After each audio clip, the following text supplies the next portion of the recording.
वचनं मी दिलेली आहे, जाहीर सभेमध्ये दिली असतील, एकांतात दिले असतील, ते सर्व वचन मी पूर्ण करेल आणि भगूरच्या विकासाला माझा एक खारीचा वाटा 100% राहील. लोकांचा संघर्ष बघायला मिळाला ताई निवडणुकी दरम्यान. संघर्ष तर खूप आहे आणि संघर्षाची सवय बालपणापासून आहे, त्याच्यामुळे संघर्ष हा काही मोठा जरी असला तरी शेवटी विजय तेवढाच मोठा आहे. निवडणुकीमध्ये महायुती म्हणून नक्कीच भारतीय जनता पक्ष असेल. आम्ही जे काही इथे उबाटासोबत शिवसेनेसोबत आम्ही जे काही अलायन्स केलेलं होतं, नक्की त्याचाही फायदा झालेला आहे. आणि महायुतीच्या भारतीय जनता पक्षाच्या सर्व पदाधिकाऱ्यांनी, आमचे गिरीश भाऊ पालवे असतील, जिल्हाध्यक्ष असतील, त्यांचे आमचे जिल्हाध्यक्ष, सर्व पदाधिकाऱ्यांचं हे यश आहे, कार्यकर्त्यांचं हे यश आहे. वडिलांचा उल्लेख केला गेलेला होता, त्यामुळे तुम्ही प्रचार सभेमध्ये भाऊक झालेला होता. एका लेखीनं आज काय करून दाखवलं असं तुम्हाला वाटतं?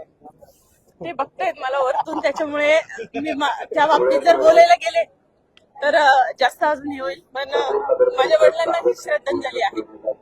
आजची निवडणूक प्रतिष्ठेची बनलेली होती. आमदार म्हणून तुम्ही थेट मैदानात उतरलेला होता आणि जो संघर्ष झाला तो किती महत्वाचा तुम्हाला वाटतो? नक्कीच संघर्ष हा खूप मोठा होता, कारण समोरून 25-30 वर्षाची एक हाती सत्ता होती आणि जनतेला मी साथ घातली आणि मी आमदार असताना मला कामांपासून अडवलं गेलं. माझं तर कर्तव्य आहे ना, मला ज्या मतदारांनी भगूरमध्ये मतदान केलं आहे, मला विधानसभेला आमदार म्हणून मतदान केलेलं होतं, त्यांचीही कामं न करू देण्यासाठी जो काय अडसर होता त्याला मी लोकांना बदल पसरवलेला होता आणि भरभरून चोळी माझी भगूरकरांनी भरून दिली, त्यासाठी मनस्वी आभार व्यक्त करते. आणि 2 महिला प्रामाणिकपणे भगूरकरांचा विकास करतील याची मला पूर्ण खात्री आहे. हो,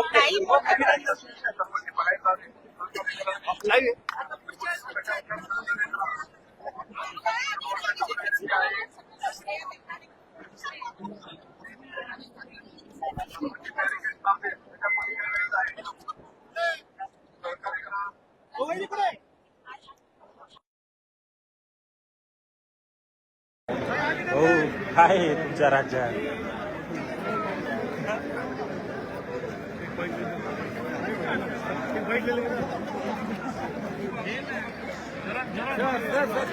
ये पिन कार्ड पर देख